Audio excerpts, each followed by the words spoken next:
Like, no, that's a super volcano that is a continent killer. And it blows every 600,000 to 800,000 years, and everyone dies.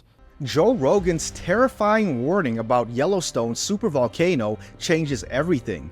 If you're a geology or archaeology buff, you might have heard about the Yellowstone volcano. It's been touted as arguably the most dangerous volcano in the world, so much so that it's even got its own class, the supervolcano. Over the years, the Yellowstone volcano has largely been a mystery to many of us. No one really knows the impact that an eruption of this scale could have, and even worse, many people don't even care much about it. However, there's also been a recent revisiting of this topic among interested parties, one of them being the popular podcaster and comedian Joe Rogan. In a recent episode of his podcast, The Joe Rogan Experience, Joe was able to shed more light on just how deadly an eruption of Yellowstone would be. And trust me, it's enough to get you super worried. So what did Joe say, and how did this impact us? Buckle up, because this is about to be a lot. And the evidence is in the next 30 years we are going to be passing through dangerous filaments of the torrid meteor stream. And if we were smart, we would be devoting some resources to protecting our cosmic environment. This could be the end. So before we dive into the clip from Joe Rogan's podcast, I think we need a bit of backstory. The Yellowstone volcano, or as it's more formally called, the Yellowstone caldera, is a supervolcano located in the Yellowstone National Park in northwestern Wyoming, although the park itself actually expands into parts of Montana and Idaho. Now, for those who might not know, a caldera is essentially a crater that's formed as a result of a volcanic eruption. This essentially means there have been eruptions at Yellowstone in the past. We'll get to that in a minute. The Yellowstone caldera, and really the entire Yellowstone Park, is one of the most popular tourist attractions in the Cowboy State. But as you can imagine, it's also one of the most dangerous. Being one of the world's biggest volcanic systems, the Yellowstone caldera sits above one of the planet's hotspots, essentially parts of our planet where hot plumes rise and form volcanoes. So far, there have been 3 eruptions at Yellowstone in the past 3 million years. The Huckleberry Ridge Tuff eruption, which occurred 2.1 million years ago, the Mesa Falls eruption, 1.3 million years ago, and the Lava Creek eruption, 631,000 years ago. Considering that there have been 3 eruptions already, some people have been wondering whether we should be worried about another one that could eventually happen. And in a recent episode of his podcast, Joe Rogan actually touched on the topic. Speaking with author and fellow podcaster Michael Malice back in March, Joe explained that a possible eruption at Yellowstone would be completely and absolutely devastating. The discussion began with Joe pointing out that, as a species, humans are very vulnerable to a host of possible apocalyptic occurrences. That's all on the table. And also, I've talked to enough people that are they're really educated in the history of ancient cultures and ancient civilizations, and the evidence of natural disasters wiping people out and people having to start from scratch. It seems like we're a part of like this giant never-ending cycle of getting knocked back into the Stone Age and then rebuilding to a new version of complex society. Michael went on to point out that things could be different for us in this age, thanks in no small part to the growth of our advanced technology. But Joe wasn't necessarily sold on that idea as well. Than someone 2,000 years ago with our technology and our ability to... No? No, not at all. Not at all. Because when it hits, first of all, very few people survive and everything goes to... There's no electricity, no generators work, there's no one pumping oil, no one knows how to make a generator, no one knows how to make a cell phone, so all that technology is lost. Well, the Jim Baker people do. Wait. So what could really be that bad that would cause an existential threat, possibly wiping us all out and leaving no crumbs? Well, according to Joe, supervolcanoes are among the biggest threats to us as a species and to our planet, and that's where Yellowstone comes in. Yellowstone supervolcano, it's a caldera volcano. Like they didn't realize that it was so big until somewhere in like the 2000s, I think it was, they did satellite imagery and they realized, oh my God, that's the caldera of a volcano, like this Yellowstone thing. We thought it was just this crazy place with hot springs. Like, no, that's a supervolcano that is a continent. And it blows every 600,000 to 800,000 years. And everyone... It's pretty interesting to think about. Over the years, there have been more and more existential threats that have essentially made us rethink our role in the universe. Climate change is getting crazier, and the threat of nuclear war remains a huge problem. Now, we've got to add supervolcanoes to the list? What the heck? Could Yellowstone really end the human race? Now, I know what you might be thinking. This is just classic Joe Rogan making everyone scared and talking conspiracy theories. But this isn't necessarily true. For those who do know, the Yellowstone volcano is something that's been studied extensively. And while many of the topics on Joe Rogan's podcast tend to move away from conventional science a bit, this is actually one topic where everyone seems to be on the same page. Yellowstone really is deadly. To start with, it's worth looking at the supervolcano term itself. As you'd probably expect, a supervolcano is a much larger type of volcano, larger than the regular ones we see erupt from time to time. To give a bit more context, Neil deGrasse Tyson, one of the most popular physicists in the world, also shed some light on that. Back in August 2020, Neil invited a volcanologist named Janine Krippner on his show, Star Talk, where she spoke about the supervolcano classification. Yellowstone is in the news anytime someone wants to think apocalyptically. And we've all been told, and we've all heard it's a supervolcano. What is a supervolcano? Supervolcano is basically a name that was made up for a volcano that has, at some point in the past, produced the largest style of eruption. Now, in terms of eruption size, Janine also explained the scale that these supervolcanoes tend to have. Okay, so when you say a big eruption, do you speak of volume of ash that comes out, so what's a typical volume for a supervolcano to be called a supervolcano? So for these super eruptions, we have this volcano explosivity index, VEI. So it goes from 1, or there is smaller as well, but for this 1 to 8. 8 is this super eruption. Scale 1 to 8 of Yellowstone being 8 and right. Walk in the Park being 1, where is 2020? So a VEI 8, or these super eruptions, are you're looking at a volume of magma erupting that's around 1,000 cubic kilometers. So it's a lot of rock coming out of the ground. Cubic kilometers. So 1,000, if you take the cube root, you get how big a cube would be on the side. So 10 kilometers. So for the American audience, you've heard of 10K runs. That's about 6 miles. So imagine a cube 6 miles across, deep and high. Damn. And that's how much lava came out. That's crazy. Yeah. The Yellowstone volcano measures a distance of about 45 miles in diameter alone, so I think we kind of get the scale of such a volcano. Now, besides the fact that they're bigger than regular volcanoes, supervolcanoes also spew much more dangerous materials when they erupt. Most of the time, when you consider a volcanic eruption, you think about the molten lava covering the entire landmass and engulfing the whole surrounding area.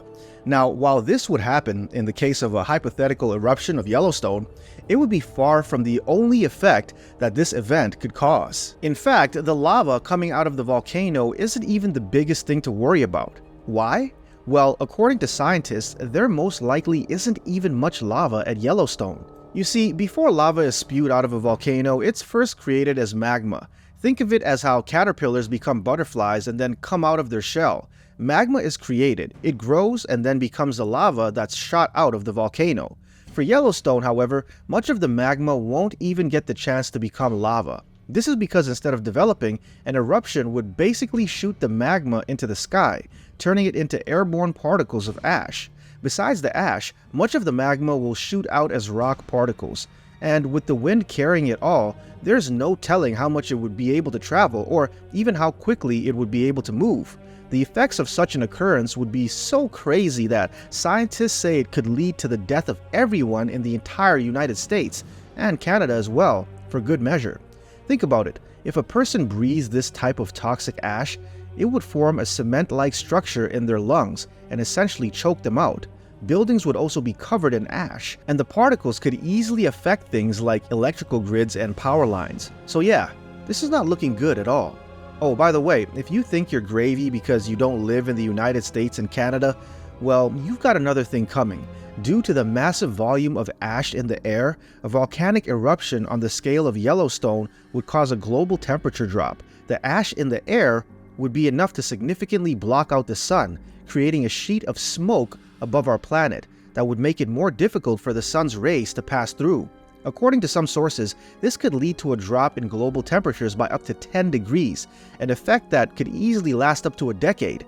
And with the sun essentially being blocked from the earth, you can imagine the effects that this could have. For instance, agriculture and food production will be significantly affected as growing seasons change and crop yields drop significantly. There could also be untold disruptions to ecosystems as animals and plant species struggle to adapt to the changing weather conditions. And let's not forget the effect this could have on human societies, from resource scarcity to social changes and much more.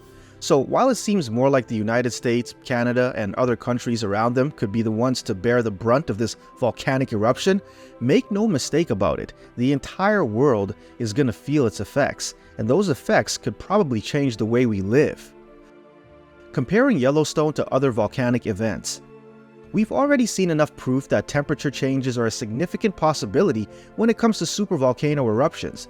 Back in June 1991, Mount Pinatubo in the Philippines erupted in what was the second largest volcanic event of the 20th century. The eruption had been triggered by an earthquake that happened close to the mountain, and it was so devastating that it produced a column of ash and smoke that rose over 30 kilometers high. In 22 days, the combination of sulfur dioxide and air circled the entire world, and according to reports, the smoky cloud literally deflected about 2% of the entire world's incoming solar radiation, with global temperatures dropping by an average of 0.5 degrees Celsius. Mount Pinatubo's eruption released about 10 billion tons of molten magma into the surrounding region. Ash deposits measuring over 2 inches thick covered a land area of over 4,000 square miles, causing crops and other plant life around the mountain to burn. Now, here's the kicker. The Mount Pinatubo eruption removed so much rock and magma from below the volcano that the summit collapsed and formed a caldera that measured 2.5 kilometers in diameter. And if you remember from earlier, Yellowstone's caldera measures 45 kilometers in diameter. So if Mount Pinatubo's eruption could cause all of this damage, imagine what Yellowstone's hypothetical eruption could cause. Then there was the Tambora eruption, located on the island of Sumbawa in Indonesia. The explosion of Mount Tambora is seen by many as the most devastating volcanic eruption to ever happen. The event happened in April of 1815, with loud explosions being heard from distances as far as 1,200 miles, even before the eruption itself happened. The sounds were so intense that locals reportedly thought an invasion was imminent, and they sent out troops to protect the land in the surrounding areas. Unbeknownst to them, the largest volcanic eruption in recorded history was about to take place. The Tambora eruption was considered at the peak of the volcanic explosivity index. When the volcano lit up, pyroclastic flows consisting of ash, magma particles, and gases as hot as 700 degrees Celsius came tumbling down from the mountain and into the sea. The particles covered about 12 miles on each side, instantly killing anyone within the area and destroying an incredible amount of plant life and land. While the eruption lasted about 3 hours, it caused a reported 10,000 deaths and wiped out the village of Tambora entirely. The volcano released about 30 cubic miles of rock particles and ash, as well as 60 megatons of sulfur. This sulfur, mixed with water in the air, created clouds of sulfuric acid that blocked out massive amounts of sunlight. Due to this, the global temperature dropped by an average of 5.5 degrees Fahrenheit, leading to massive changes in global ecology. Things were so bad that reports confirmed that temperatures could literally switch from blazing hot status to near freezing levels within just a matter of hours. The sky was tainted, with cloud colors ranging from pink to purple. In fact, things were so bad that there was quite literally no summer in the world the following year. Due to the lingering effects of the Tambora eruption, global weather changes were incredibly sporadic, although most times it was always just freezing, so cold. As you can expect, the summer season got affected significantly. Crops across Asia, North America, and Europe were significantly affected, with both animals and people also dying in droves. It's really not so possible to compare the Tambora explosion to a possible eruption at Yellowstone, especially since the last Yellowstone happened before recorded history began. Nevertheless, Tambora kind of serves as the perfect template for us to all consider.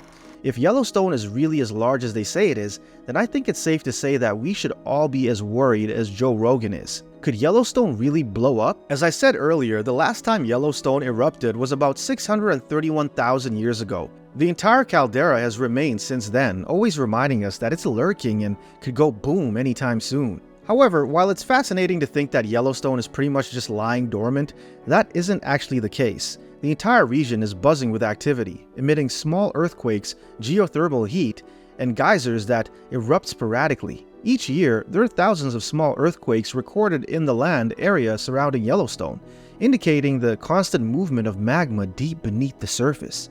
Basically, it's kind of like the Earth giving us a warning to not sleep on this volcano.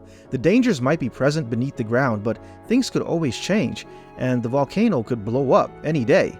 If Mount Pinatubo has taught us anything, it's that earthquakes can be a major trigger of volcanic activity, and with Yellowstone surrounding areas being especially prone to earthquakes, there really is no telling what could happen. So far, most scientists believe that an eruption of the Yellowstone volcano might not happen for the next few 100,000 years, or perhaps even more. And to be fair, they seem relatively prepared to handle a possible eruption. Today, the US government has agencies that monitor activities around Yellowstone, both above and below the ground, all with the aim of checking out whether or not we're safe from a possible imminent explosion. Everything from tectonic shifts under the ground to the movement of gases and even geyser eruptions is being constantly monitored around Yellowstone Park. So there's a general sense that if something was to go AWOL, the government as well as experts could be prepared. Asteroids. When is the next one coming? Speaking of events that could lead to the complete wipeout of humanity, another example that seems to have a lot of people, including and especially Joe Rogan, worried is a potential asteroid strike. Back in 2019, Joe had solo comedian Bryan Callen on his podcast, where he spoke about the potentially devastating effects of a possible asteroid hitting the planet. The problem is that there are just too many things to worry about. I also have to worry about ticks and things that I can't see, like flesh-eating bacteria and You know what MRSA. I worry about more than anything, What? honestly? Asteroidal impacts. You do? Yep. Joe went on to show Bryan what appeared to have been a report about an asteroid that came close to the Earth and which was wielding some really insane levels of force. This meteor that exploded in December had something like 50 times the Was that on amount Earth, of though? power in the atmosphere. Oh, okay. Oh, 10 times. atomic bombs. Jeez. 10 times the power of the atomic bomb that exploded in Hiroshima. Asteroid hits aren't new, of course. The Earth has seen its fair share of asteroid strikes happening time and again, from the one that reportedly killed the dinosaurs to the frequent ones that hit different parts of the planet every once in a while. But for Joe, the major fear is that an asteroid could hit one day that would lead to so much devastation that we would literally not be able to handle it. In another episode of his podcast, Joe spoke to Graham Hancock, a British investigative journalist and author, and raised specific concerns over the possibility of an asteroid hitting the world and destroying much of the tools that we need to survive today. Our fears that you were just discussing earlier about how soft we are in comparison to past civilizations in terms of like our ability to live off the land, that's one aspect that bothers me, but all of our information is stored on hard drives. You bet. And if that goes down, there's not much left. You have paper books and a few thousands of years. Imagine what would be left. Yeah. We would lose all of our advancement. Graham agreed with Joe, pointing out that a lot of things in today's world would be affected if something like a massive asteroid was to strike the planet today.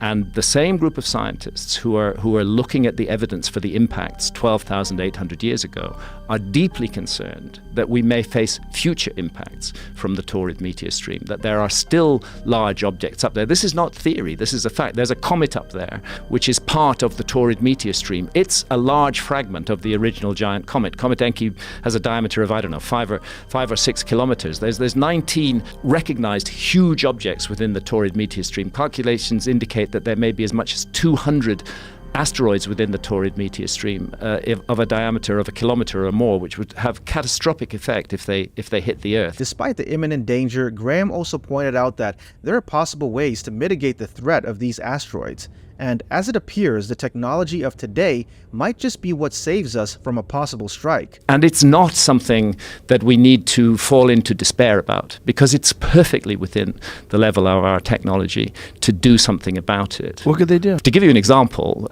commercial interests are looking right now, and the technology is there, to mine asteroids. We can go to asteroids if the commercial interest is high enough. We can go to them, we can mine them, we can extract minerals, we can bring them back to the Earth. One large object into multiple smaller objects, which could cause equally massive devastation and would be very difficult to predict where that devastation was going to fall. What you want to do is to nudge them and move them out of a dangerous orbit into a less dangerous orbit. So as Graham explained, it's really not a question of whether we can do something about it, it's more of a question of whether we will do something about it. Governments and companies have the chance to go into space and mine these asteroids, as well as nudge them away from a potential collision with Earth. If they can just get their act together, we could be fine. Now, it might seem like asteroids won't pose much danger to the Earth, especially since our planet has survived several asteroid hits, but as Joe pointed out earlier, it appears that we've all just been lucky not to really get hit by an asteroid that could really do some serious damage. For a perfect example of this, Joe and Neil deGrasse Tyson both explained in another episode of the Joe Rogan Experience that even asteroids that don't make contact with the Earth can have some pretty devastating effects. What's crazy is the ones that don't even make impact and still do devastating damage, Yes. like Tunguska. Yes. That one didn't even touch Earth. Yeah. Right. It incinerated 10,000 square kilometers of forest. Yeah, so February 15, 2013. And there was a... Weighs over half a ton. That pe- little rock weighs Oh. 1,000 pounds. Oh, yeah. Holy. Piece that made it through. Is it iron? Oh, the actual piece would have been about the size of this room, so a small home. So, but Yeah. that's amazing that small rock. Go back up to that again, please. Look at the size of that. That's not that big. No, that's what's left over. Right. Most of it vaporized on the explosion as it came through the atmosphere. Right, but they're saying that piece of it weighs 1,000 pounds.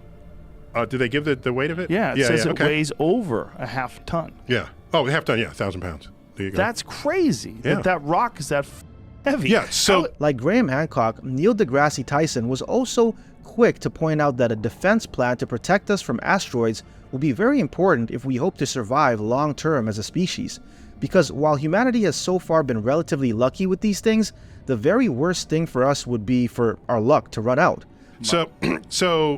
Yeah, it's a part of history, and it's a reminder of civilization. You have to include a defense plan against asteroids. Yeah. The What's dinosaurs, I bet if they could, they would have had a space program. So far, Neil doesn't see much being done in this regard.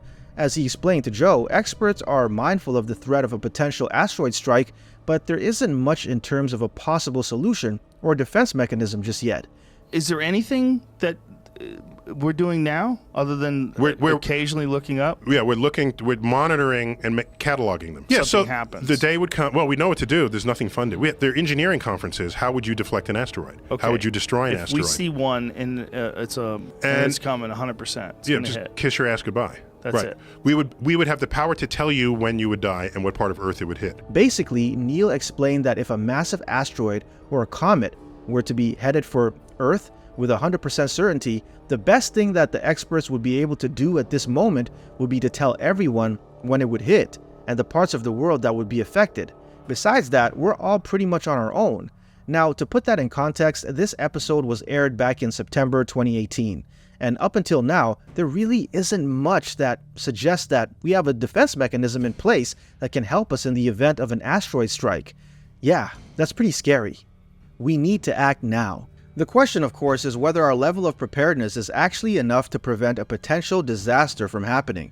Say, hypothetically, that the Yellowstone volcano decides to wake up tomorrow and erupt.